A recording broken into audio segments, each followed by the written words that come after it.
Great. Thank you very much, Chrissy, and welcome everyone to our presentation this afternoon.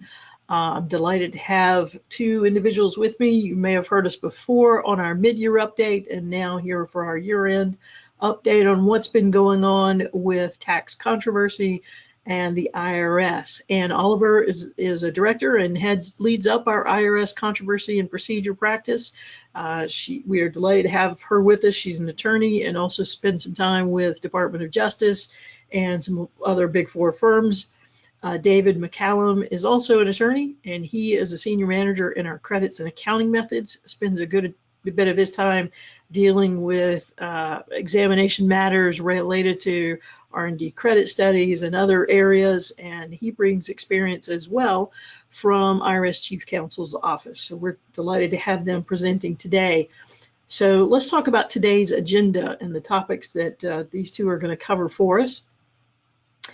We've got a nice variety of things to keep your interest and sort of moving back and forth in different areas, some about the IRS internally, some about some of the issues that the IRS is focusing on, and a bit about their administrative procedures and how this new Taxpayer First Act is going for them and where the IRS is focusing their priority guidance plan for the future. So with that, Anne, I will turn it over to you to talk about what is the Taxpayer Roadmap. Thanks, Sarah. Yeah, the Taxpayer Advocate introduced this roadmap actually just after our last webinar in June for the mid-year update. And we included the entire thing on this slide. Obviously, you can see it is very dense. I would encourage everybody to go to the Taxpayer Advocate website or just Google Taxpayer Advocate IRS Roadmap and it will come up. This is a really great document. They spent a long time on it. And you can see how much information they provided on all these different parts. So it begins with tax return preparation, talks about the filing process, and discusses sort of the different avenues that a taxpayer's return could take before it's even filed. Really the biggest place that it would sort of veer off would be whether or not the taxpayer was going to file the return on time or whether they were going to file an extension, and then whether or not they e-file it or file it on paper. And then it moves over to the tax return processing, talks about sort of what happens when the IRS gets the return, breaks it down into two categories, refund claim or balance due. So each of those returns obviously would be treated differently as we would expect. And at each of these sort of stations, I guess, if you will, the map will explain whether or not it's a stage at which you would get a notice from the IRS, whether it's a stage where there would be an automated process, like the computer just automatically making a determination, whether or not it's something where there's a decision point that they called for the IRS, where they need to make a decision one way or the other, how your case is going to be handled, and whether or not there's a choice. Where at a certain point where the taxpayer would be able to make a choice between one thing or the other. And then it goes over to exam and talks about the different exam routes. It has correspondence audits versus office exams versus field exams, and sort of goes through the different routes for that. From there, normally you would think from exam you would go into the appeals area if you weren't happy with obviously the way your exam had finished up. And the appeals part goes through some of the different avenues of that.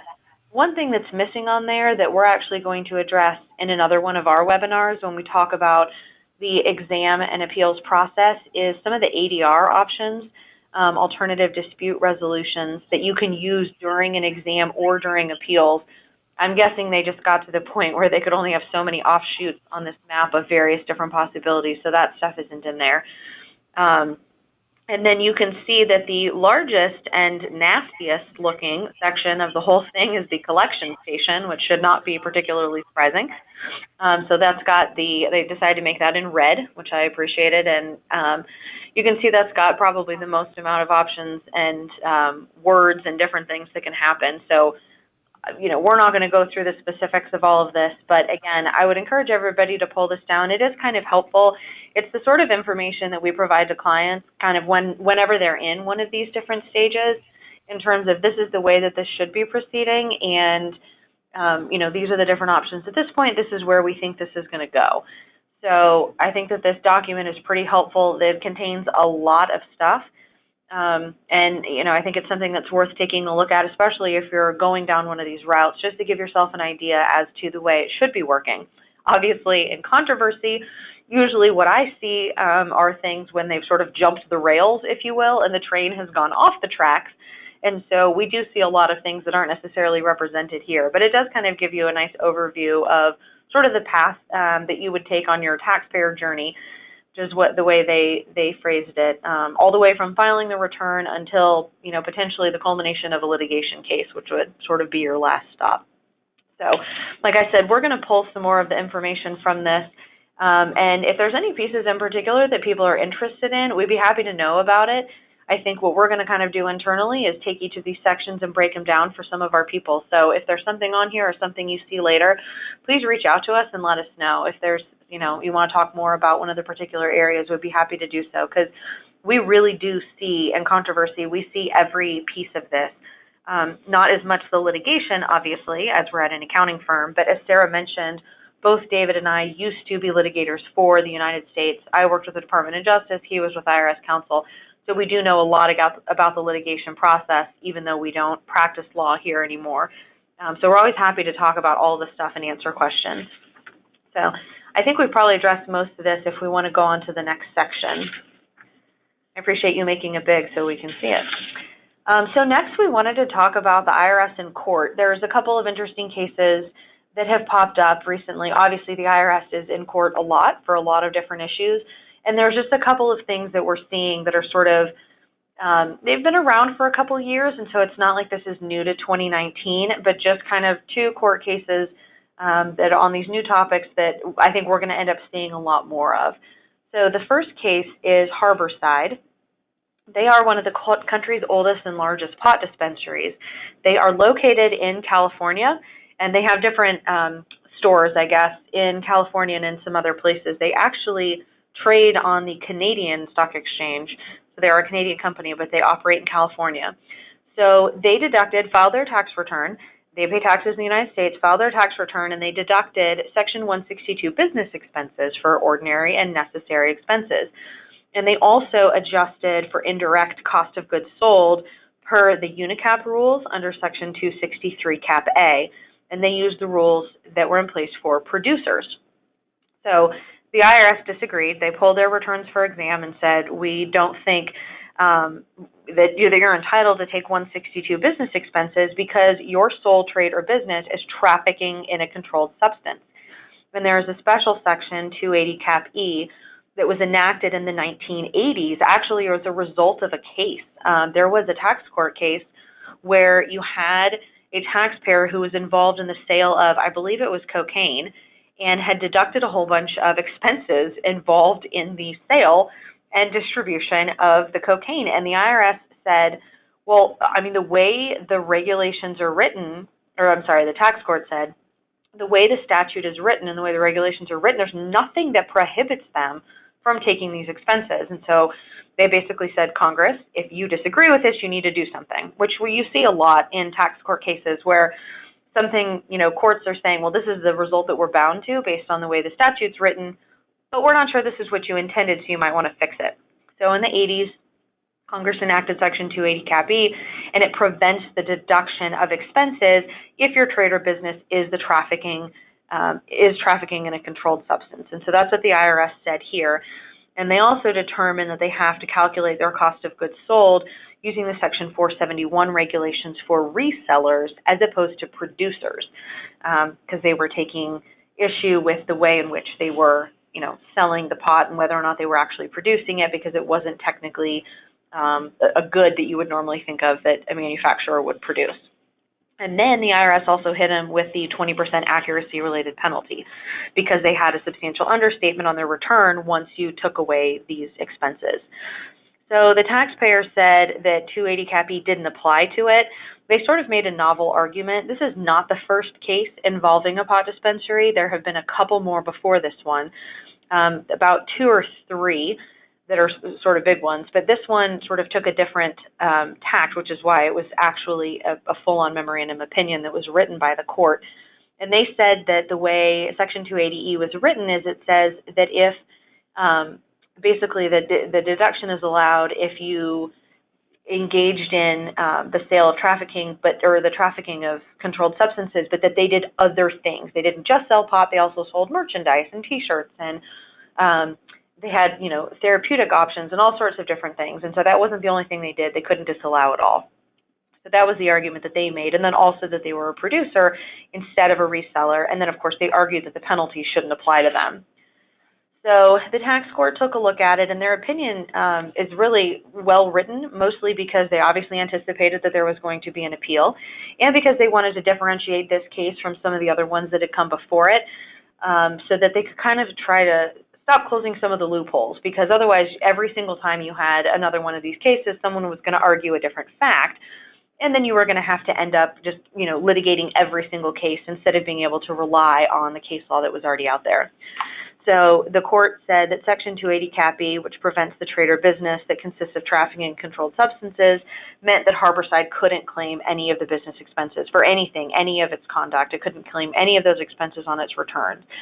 And then they also agreed with the IRS that Harborside had to adjust their cost of goods sold according to Section 471 for the regulations for resellers. The court did hold, though, that they weren't going to assess the 20% accuracy-related penalty, and that was actually based on Harborside's argument with respect to the wording of 280 Cap E, and the court said that there wasn't a case on point, and that although they disagreed with Harborside's eventual that they disagreed with their argument in the end, they understood how they had a legitimate argument that could have been made, and therefore it didn't make sense to hit them with a penalty. So just this last October, the tax court entered the final order, and they provided a tax liability of about $11 million.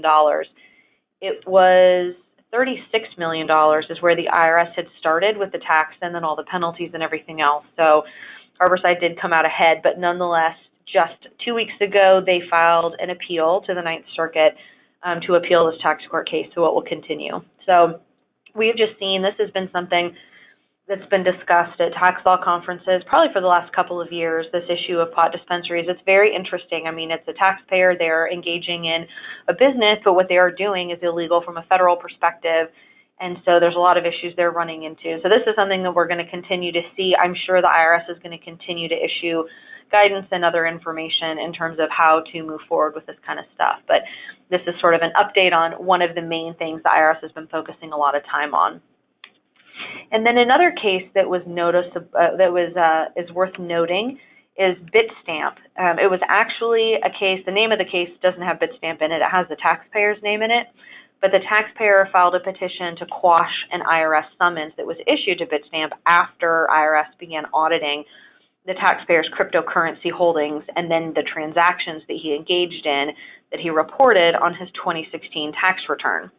And so the summons to Bitstamp requested information to find out how many transactions and how much Bitcoin the taxpayer had sent through Bitstamp since opening his account. And he had opened his account years before 2016. So the United States responded to the petition to quash by saying that the summons should be enforced and that the court should order Bitstamp to comply. So the district court ruled in favor of the United States on all of the issues. There's 4 different factors that the United States has to prove when they've issued a summons, and the court agreed that they had proven all 4 of those factors and the summons should be enforced. But it said that the IRS had to narrow the scope of the summons because they were going back, like I said, all the way until the taxpayer had opened his account, and the court said 2016 is the only year that's at issue here.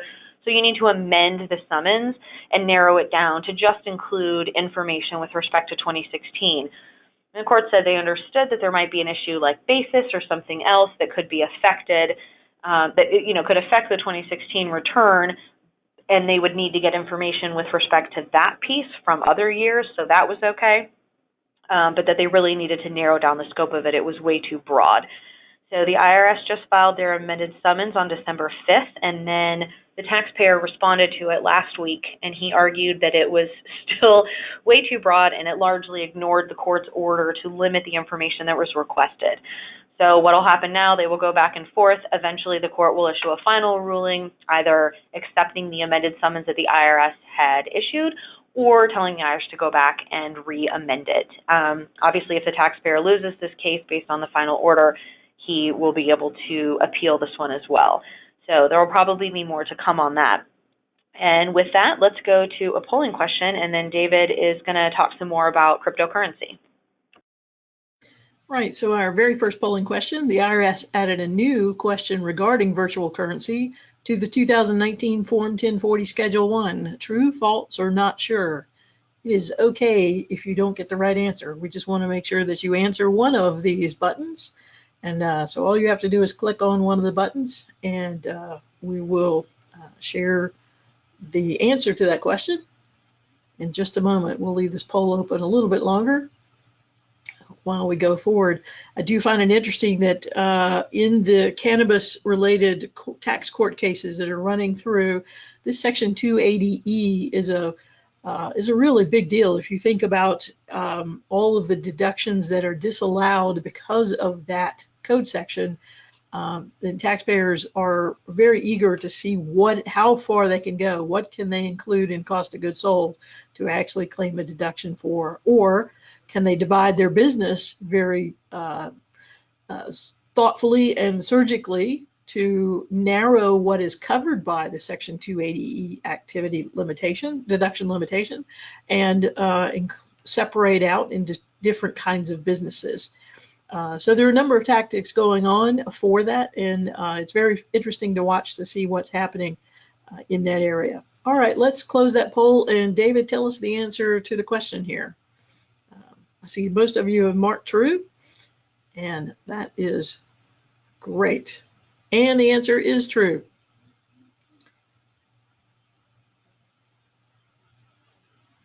And David, would you check your microphone, please?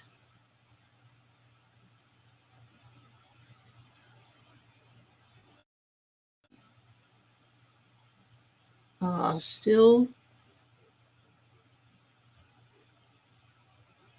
can't.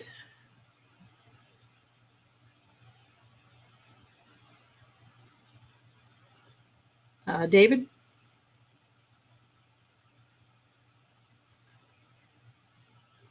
David, if you are there, could you, okay. All right, David has hung up. He is going to advance the slides for us, and we can talk about cryptocurrency next. I think he hit the wrong button. He'll be back with us in a moment. Great. So when we talk about cryptocurrency, the IRS has been very active in this area. Finally, we have been able to get some guidance from the IRS. So if you'll go forward one more slide, David, for us. Hey, sorry, I accidentally hung up my phone there.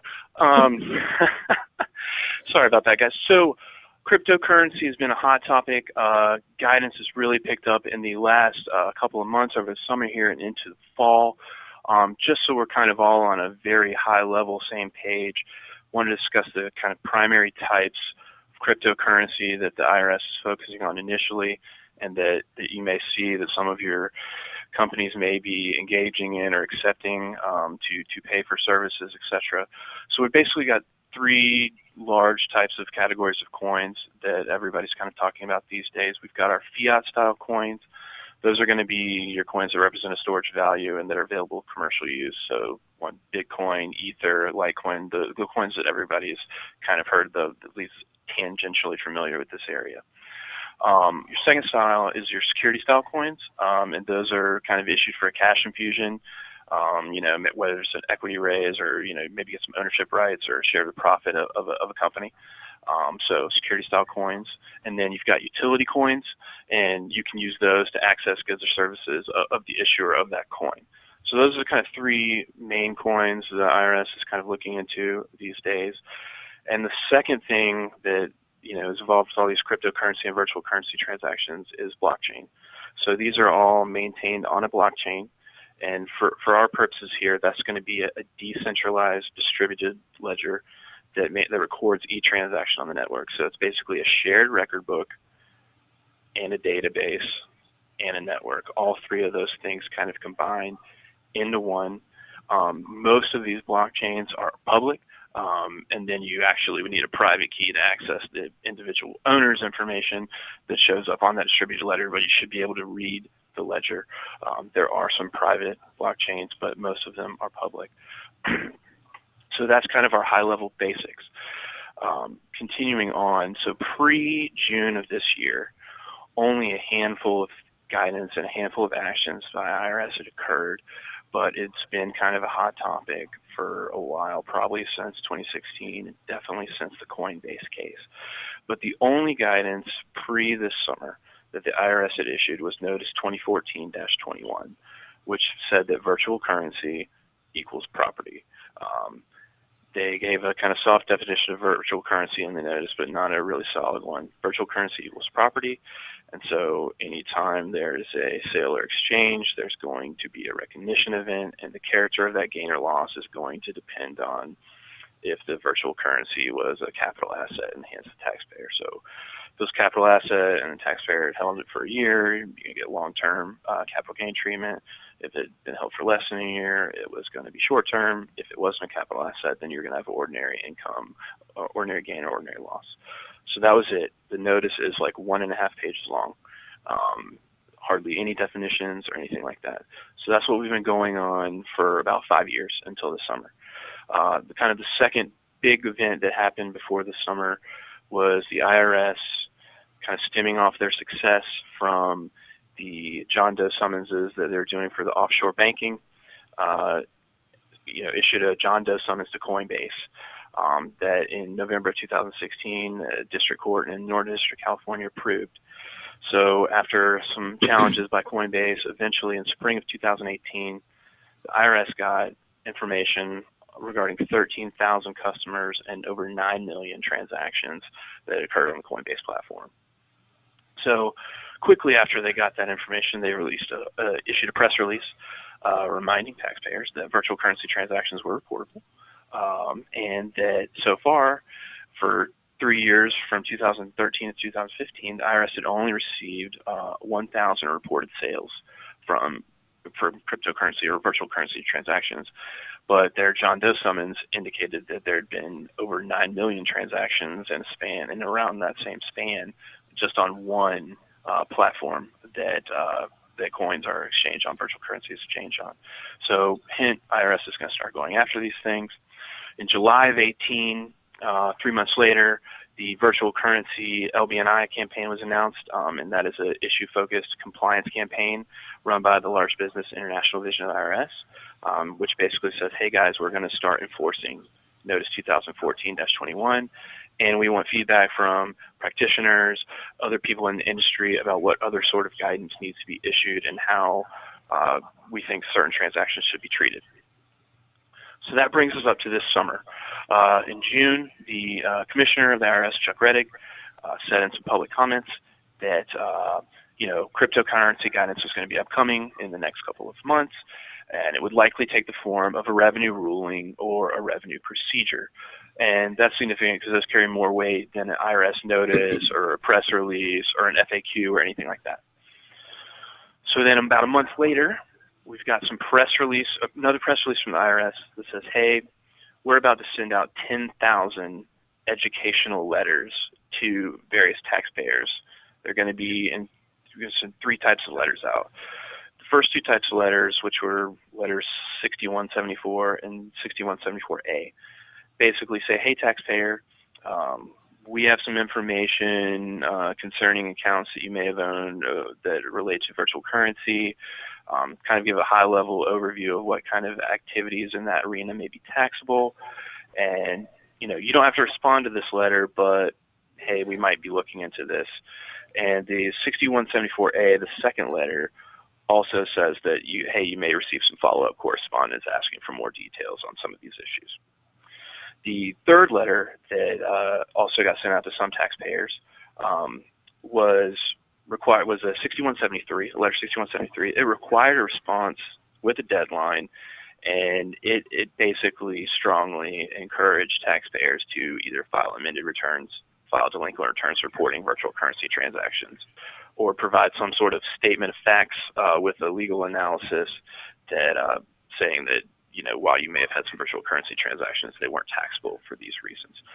So these educational letters were a big red flag that the IRS was definitely starting to coordinate efforts into cryptocurrency guidance, which led to massive tax practitioner and tax nerd speculation for the next 3 months about what further guidance may be coming out. And thankfully, those cravings were satisfied in October with the release of Revenue Ruling 2019-24. 2019-24 basically said that the splitting of a cryptocurrency blockchain under a hard fork, creating another type of cryptocurrency, does not create taxable income if the holder does not receive the new currency. So if there's a hard fork, which is the splitting of a currency, and the holder does not receive the new currency that's created by the split, by the fork, there's not taxable income. However, taxable income is generated and must be reported as ordinary income if the new currency is received via an airdrop, which is just a distribution of the cryptocurrency units to the ledger and to the holder of the currency. So, we've got some very specific guidance that was released by the IRS on October 9th. That same day, they also issued quite a few FAQs on virtual currency. The FAQs had a lot of nice definitions for taxpayers to start kind of synthesizing on. Now, the IRS is not going to be bound by FAQs, but it's a nice place to start for definitional terms. Gave some advice on basis tracking. Basically, it's going to be a FIFO method or a specific identification than FIFO method if you have solid enough records to specifically identify the type of Bitcoin or virtual currency that was exchanged. Our final piece of guidance that kind of came out this fall at this point was Chief Counsel Memorandum 2020-003, which basically let everybody know that Chief Counsel is treating these virtual currency cases as a coordinated issue. So if you end up in tax court with Chief Counsel in a virtual currency case, basically national office is going to be calling the shots on that. So it's probably going to delay any sort of settlement you were trying to reach because your field office chief counsel attorney is going to have to coordinate with the national office. It also provided key contact points in chief counsel by division in the national office and in the field. So that's useful. The only problem with that is chief counsel national office turns over so much that a lot of those key contact points have probably already changed. So what do we take away from all of this guidance and things that have happened this past summer? The IRS is pursuing this virtual currency, cryptocurrency issue in a focused manner. The potential compliance impact is going to be immense from a record-keeping perspective, from a valuation perspective, tracking all of this, and it also could be potentially lucrative for the government in terms of a revenue raiser. Kind of the other big thing that's been super highlighted so far is foreign reporting requirements are super unclear at this point. So cryptocurrencies, can be held in U.S. wallets, but they can also be held in foreign wallets. It remains unclear whether any of the foreign holdings must be disclosed on international information returns under FBAR or under FATCA, the Foreign Account Tax Compliance Act, or the Foreign Bank Reporting and Financial Accounts Act. So, and the IRS has been completely silent on this issue. The other thing is, airdrops without a hard fork. So if you have an airdrop of a cryptocurrency that's unsolicited, maybe somebody's trying to get their new coin off the ground. They see that you're a holder of other coins and they send you an airdrop that you didn't ask for of a new cryptocurrency. What happens there? If you receive a new cryptocurrency with let's say a fair market value of $50 via an unsolicited airdrop that you didn't ask for, is that an ascension to wealth since you now have dominion and control, presumably, over this airdropped new cryptocurrency? And if you were disposed of that, is that going to be a recognition event? So, future guidance is needed to clarify some of these issues, particularly in the context of an unsolicited airdrop without a preceding hard fork or some other event that you definitely think is a recognition event. Another big deal is fair market value calculations for new currencies. So, the IRS wants you to establish fair market value by, looking at a blockchain reporter or a tool that analyzes worldwide indices. Well, if it's a brand new, coin, then it's not going to be on those indices yet, and there may not be a great indicator of value. So how you establish a fair market value when it's not on an indice or it can't be measured by an indice yet. The other big thing that everybody's been kicking about is dominion and control. What exactly does that mean in the context of cryptocurrency? Is it just having the ability to sell, dispose, or exchange the asset, or is it those things plus the receipt of a private key that's a part of that public blockchain, or is it just the ability to dispose? These are questions that are still being kicked around. The other kind of overarching idea is how are other regulatory and governmental agencies handling cryptocurrency issues? What is Department of Justice doing on the criminal side? What is FinCEN doing? What is the SEC doing? Which agency is going to kind of be the gatekeeper agency for cryptocurrency issues? Are these other, IRS is treating this as property at this point? Are the other agencies going to follow suit and treat this as property? Or is the SEC eventually going to treat these kind of things as security? Is FinCEN going to treat virtual currency as actual currency? Are anti-money laundering statutes or know your customer statutes going to come into play? These are all kind of questions that are up in the air in this issue, which makes it kind of exciting, particularly if you're a practitioner in any of these areas. But it's also, there are a lot of questions and, companies that maybe want to start thinking about taking on cryptocurrency as a form of payment or issuing utility tokens. These are factors that need to be considered when you're, conducting that analysis, if you're going to start, receiving virtual currency as payment for services and utility coin, whether you want to play, around as investments in Bitcoin. All these things need to be taken into consideration because it's all very kind of up in the air right now. So, speculation going forward. I would expect that there's going to be lots more guidance issued by the IRS going forward. So guidance. There's going to be a lot of exams. Given that they sent out those 10,000 letters this summer and into the fall, you got to think, at least 10% of those probably going to lead to some sort of examinations. Maybe, I think there's going to be exams. It's an LB&I campaign that sent out 10,000 informational letters. I do think we will see some foreign reporting guidance pretty soon. Because if that doesn't happen, then you've pretty much incentivized people to start offshoring their cryptocurrency transactions in foreign wallets instead of U.S.-based wallets. I think we'll see the summons that were issued in the Coinbase case and the Bitstamp case, or the taxpayer involved in Bitstamp case, will continue.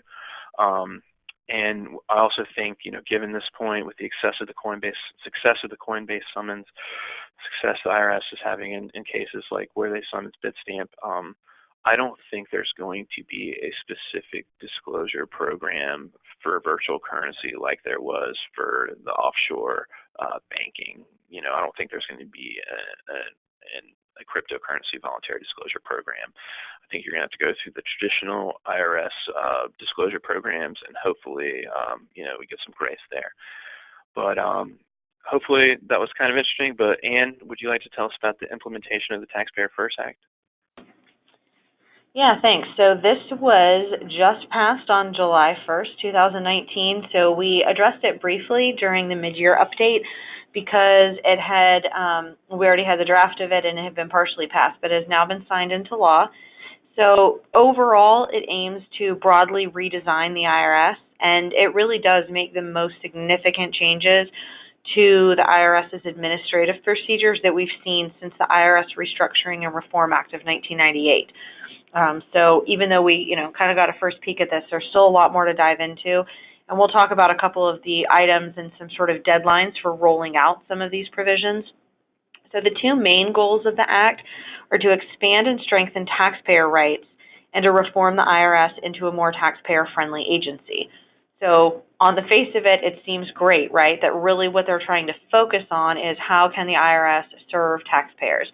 Now, some of those things are going to be inward-facing as well. For example, modernizing the IRS's technology, enhancing cybersecurity, internal training, those kinds of things. But the end result ought to be helping taxpayers. And the new commissioner of the IRS, Chuck Rettig, who was in private practice for years, who was a tax attorney who had previously practiced in Beverly Hills, California. And so he has been on the practitioner side for a really long time and has a ton of experience in dealing with the IRS sort of at all levels. He also has government experience before becoming the commissioner. And so he has really, if you haven't ever had a chance to hear him talk, he does try and attend a lot of different conferences and other events. If you ever have the chance to listen to him, I would definitely try and go. I think he's going to be a great thing for the IRS, and one of his big things really is helping the IRS work better for taxpayers, because he is aware of exactly how badly sometimes things can go, and that's a huge priority of his. And so this Taxpayer First Act is right in line with a lot of the things that he had been saying he wanted to do. And so one of the other goals, I mentioned the technology and the cybersecurity. One of the other goals is to develop the comprehensive customer service strategy. And so to look at it a little bit more specifically, you can kind of break down the Act into 3 different categories, if we can look at the next slide. The first is taxpayer experience, and then IRS modernization, and then IRS reorganization. So for the taxpayer experience, there's lots of different items that the Act addresses. One of them is taxes collected by private collection agencies, which you might have heard something about. So the IRS reactivated this program in 2017, and it had existed in 2 iterations in the past, and they reactivated again. And one of the problems when the first year of its existence, the cost of it cost about $20 million to run this, because obviously the private collection agencies aren't doing it for free, so there's a cost involved on the IRS side. And the IRS only ended up receiving $6.7 million from the collection agencies, but they paid out $20 million, so it was a big loss. And the Taxpayer Advocate had a lot of concerns with respect to this private collection agency program, the first of which was you're operating at a loss. If this is supposed to, bring in money for the government, it's failing on that regard. And the other concern was that it is sort of disproportionately negatively disadvantaging poor taxpayers. So taxpayers who are below the poverty level, taxpayers whose primary income comes from Social Security and other sources. And so the private debt collection program has actually made some money. In 2018, it brought in $82 million for the IRS before costs. And in 2019, it brought in $213 million for the IRS. So net over 17, 18, and 19, the IRS brought in, they netted $170 million in less than 3 years. So it's turned out that the cost of it has actually been worth it in the long run, but there's still some concerns about the taxpayers that these private agencies are going after. And so the Act now prohibits the IRS from using private collection agencies for certain individuals that were being adversely affected by the program. So it just offers a little bit more protection for those. The other, another change for the taxpayer experience is the customer service. So the Act requires the IRS to develop a thorough strategy for customer service, and they have to submit that plan to Congress by July 1st, 2020. So that's just about 7 months away. And then that plan, along with updated guidance and additional training materials, has to be made available to the public the year after, so July 1st, 2021. So we will have access to all of that information by that time at the latest, if not before, if certain things start to trickle out. So the Act requires that this customer service plan incorporate best practices of businesses to meet reasonable customer expectations. So there's a lot of different aspects of the IRS. When you think of customer service, it's the people that you would speak with on the phone if you call the practitioner priority line or the customer service line. It would be the people that you would deal with face-to-face if you went to one of the IRS offices. It would be revenue agents that you're dealing with during an exam, revenue officers that you're dealing with during collections. It could also expand to IRS counsel that you're dealing with in tax court cases. So it's really broad. I don't think there's necessarily going to be one strategy for all IRS employees, but at least they're going to address a lot of these concerns. And then the misdirected tax refund deposits is another issue. The IRS currently doesn't have the ability to ask banks for information if a tax refund gets put into the wrong bank account. They know it didn't go to the right one, but they don't know anything about where it went. And so this actually gives the IRS the ability to get that information from the bank so that they can pull back a tax refund that went to the wrong place. With respect to modernization, these are pretty straightforward, managing the IRS's information technology. Under the Act, the IRS has to appoint a Chief Information Officer. So that person's going to be responsible for implementing and maintaining the IT systems for the IRS, which will hopefully bring the IRS into the 21st century with the rest of us. That remains to be seen. The Act also requires that the IRS develop an internal portal by January 1st, 2023 that will allow taxpayers to electronically file Forms 1099. So in the next couple of years, that will be coming. And then another thing is the previous threshold for taxpayers that were required to file electronic returns was 250. So if you had a partnership that filed 250 K1s, you needed to file electronically. Now the threshold is reduced to 100 for calendar year 2021, and after that year, it's reduced to 10. So come 2021, the number of taxpayers that are going to have to file electronically is going to increase exponentially. So just something to be aware of that's coming. And then finally, one of the other things that they dealt with is electronic signatures of taxpayers, realizing that we need to be able to let taxpayers sign documents electronically, including powers of attorney, in order to make it easier for them to authorize practitioners to do things. So with that, we will move on to the next polling question. All right, so in addition to auditing participants in syndicated conservation easement transactions, those transactions identified as tax shelters, the IRS is pursuing investigations of promoters, appraisers, tax return preparers, all of the above, or not sure. So go ahead and take a vote there. Again, there are no wrong answers. Just lack of a choice may give you trouble getting your CPE. So pick one of those answers, and we'll share in just a few minutes what the answer is. But while folks are finishing that up, David, tell us a little bit about, we don't want to change the slides yet, but tell us a little bit about what the IRS is doing with respect to syndicated conservation easements. Thanks, Sarah. And I managed to hit the unmute button this time instead of hang up. So the IRS is pursuing easements pretty aggressively, particularly syndicated easements.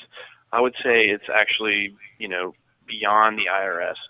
So we've got IRS, issuing notice 2017-10, which defines a syndicated easement and, making that a reportable transaction. We've got bipartisan legislation pending in Congress trying to either cap or, otherwise prevent abusive syndicated easement schemes. And then we've got Justice and IRS Office of Chief Counsel, trying tons of cases in tax court and in federal district court and doing a pretty good job at winning. So the answer to our polling question is all of the above. IRS is auditing all of these things, even some of the donee organizations as well that participate in a lot of these activities. So again, to kind of recap all of this, the IRS issued a news release about a month ago, basically saying that they're coordinating exams across all divisions of the IRS. So LBNI is involved, and SBSE are primarily involved in examining conservation easement schemes, but also tax-exempt and government entities are looking at the exempt organizations, the donee organizations, pretty thoroughly as well. There's even some criminal investigations that are going on too. So all of these efforts are kind of focused around the transactions that are described, the list of transactions are described in Notice 2017-10, which basically says that a syndicated conservation easement transaction is one where investors are solicited with promotional materials to invest in a pass-through entity, offering the possibility of a charitable contribution deduction worth at least 2.5 times or more than their investment. And in many of these transactions, the conservation easement deduction, the charitable deduction for the conservation easement ends up being significantly higher than 250% of the investment. So this comprehensive compliance campaign, is kind of focusing on abusive syndicated easements. Criminal Investigation Division is, involved. Department of Justice is trying to get an injunction against aggressive promoters. A lot of this is coming out of the Georgia area, who have a disproportionate number of conservation easements compared to the rest of the country. There are over 80 cases that are docketed in tax court alone Not sure how many are docketed in federal district court, but over 80 in tax court alone. So, IRS is pursuing this on all fronts and having some success. And as far as the DOJ injunction that was filed about a year ago, there was a recent ruling that the case is going to move forward on a good chunk of the key counts in the original filing against 2 of the named individuals so far. We'll see if more of the named individuals it moves forward, but 2 of the named individuals is moving forward. So I would envision the IRS continuing to pursue these aggressively.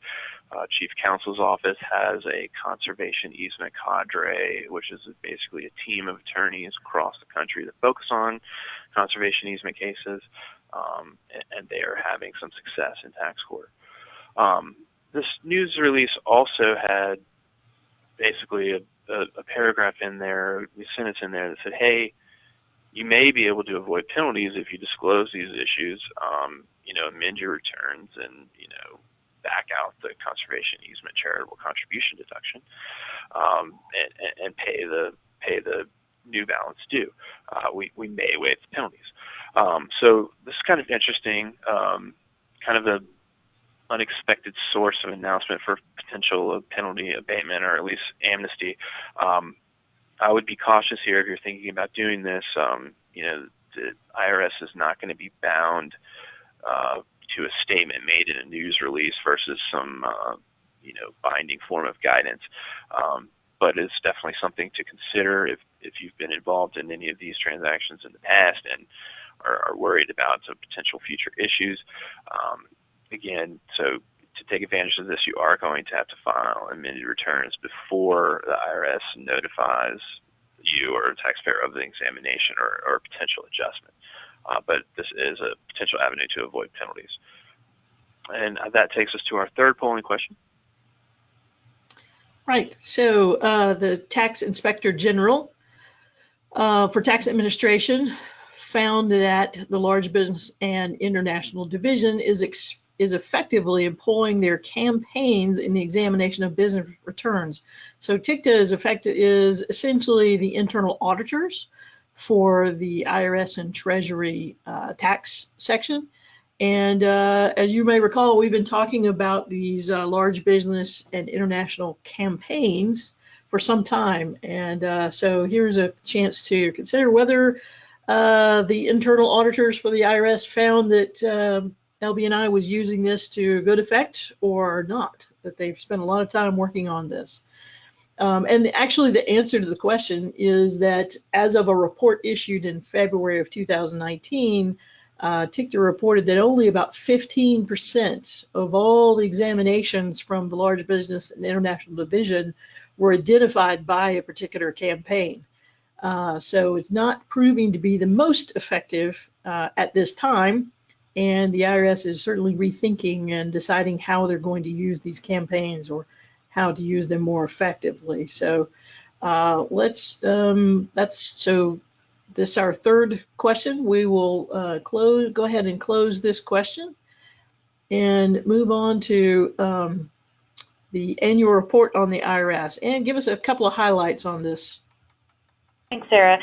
Yeah, we've got a report. The Internal Revenue Service Advisory Council, or IRSAC, is a federal advisory committee that provides an organized public forum for discussion of relevant tax administration issues, and it's between the IRS officials and representatives of the public. So we actually have one of our own here at Bekaert who was on IRSAC for this last term that prepared this report, and they just issued it on November 20th of 2019.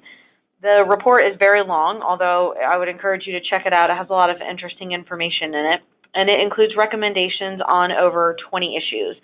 Some of the ones that are on there are accelerating the use of e-signatures in federal tax administration. We addressed that a little bit earlier, talking about being able to electronically sign documents, since most people do that in many other avenues of business, and the IRS has been a little bit slower to catch up on that than other companies. Obviously, some guidance related to the Tax Cuts and Jobs Act, even though that was enacted at the end of 2017. We are still looking for some guidance on some issues with respect to some of the provisions that were enacted. And obviously, we're living with that now, having filed the first year's worth of returns this year in 2019 and going forward. So getting some more guidance out on that. Establishing some safe harbors by relying on certain conclusions of independent parties. So, how can a taxpayer be able to receive advice from an independent party and have that be something that they can rely on for penalty purposes? Improving customer experience and service delivery. We see that all the time, right? This is part of the bigger push towards trying to get better customer service at the IRS. And then one of the last things was the Form W-4. It has been revamped for 2020. If you haven't taken a look at it, I would recommend that you do. It is more it's more complex. I won't say it's more complicated, but it's more complex than the old W-4. We do have some information coming out on that from Deb Walker, who handles our benefits and compensation. Not everybody has to do it. If you've already filed a W-4, you don't have to worry, but it might be something that you want to encourage your employees to look at anyway. So the IRSAC report had lots of different pieces. The first one we're going to take a look at is the IRS budget. And they provided this beautiful chart for us. It shows that the overall funding for the IRS has decreased about 20% on an inflation-adjusted basis from fiscal year 2010 to fiscal year 2018. And the current budget is now below the fiscal year 2009 levels, which is obviously not good news. You can see that the green line here was the IRS Oversight Board, what they recommended for the budget. They stopped recommending it in 2015, which is why it doesn't go any farther. The blue line is the actual enacted total budget for the IRS. The red line is the President's budget request. And then the purple line is the 2010 level adjusted for inflation. So you can see where we are versus where we thought we might be. So IRSAC found, not surprisingly, that these budget cuts have had a significant and negative effect both on the taxpayer service and on the enforcement functions of the IRS, and that it's really been inhibiting the IRS's ability to fulfill the IRS mission. So we're going to take a look at the next slide, which is a little bit more information with respect to IRS audits. And this is sort of, keep in mind now, we've seen this decreasing budget. However, since fiscal year 2010, the total number of returns that have been filed has actually increased by 9%. So the budget's gone down 20%, and the returns have increased by 9%. In fiscal year 2018, the IRS audited only 0.6% of all individual returns filed, compared to 1.1% in fiscal year 2010. So that's a drop of almost half.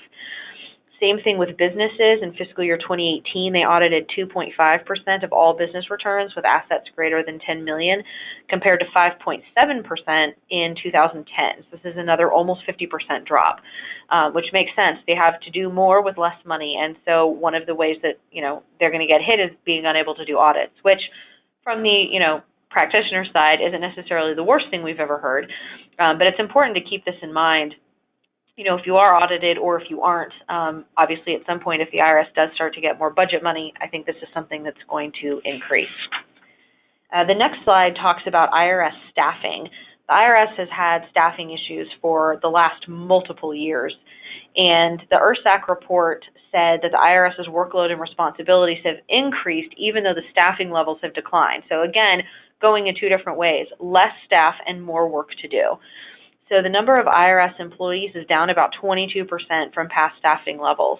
And again, keep in mind that the total number of returns has gone up by 9%, and the amount of people we have has gone down by about 22%.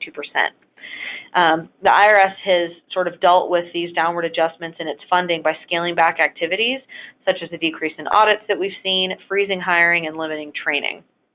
Just a few weeks ago, though, the IRS announced that they're in the midst of a new hiring spree. They're going to bring on thousands of new employees, more than they really have in the last 10 years. So they hired 10,000 people during fiscal year 19, and they plan to hire about 5,000 more additional workers soon. So hopefully good news, we'll be able to get better responses. People will start answering the phones, returns will get processed quicker, hopefully examinations will go faster because the agents won't be so burdened, collections will be easier to deal with, everything else. So hopefully we'll get some good news in 2020 with respect to the IRS's budget and their ability to actually do the work that they need to do. And with that, we will turn to the next polling question.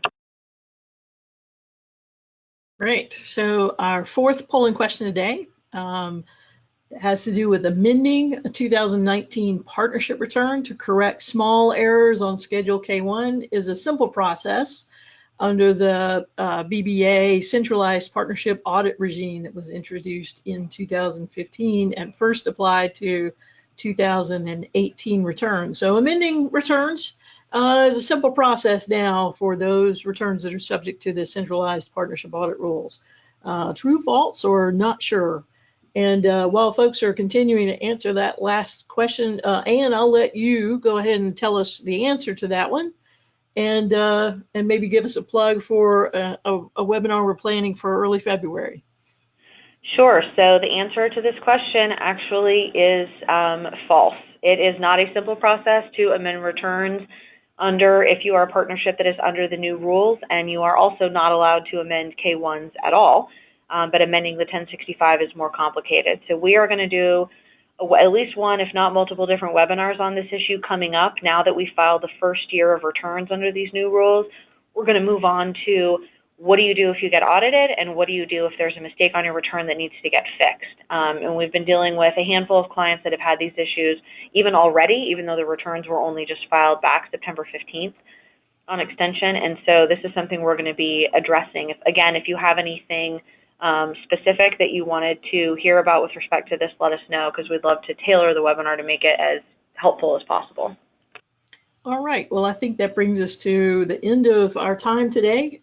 We want to thank you all for participating in the program and for the questions that we received. And we invite your calls and emails to Ann or David if you have some follow-up questions, and we will get some information out about the Partnership Audit Rules webinar coming in February.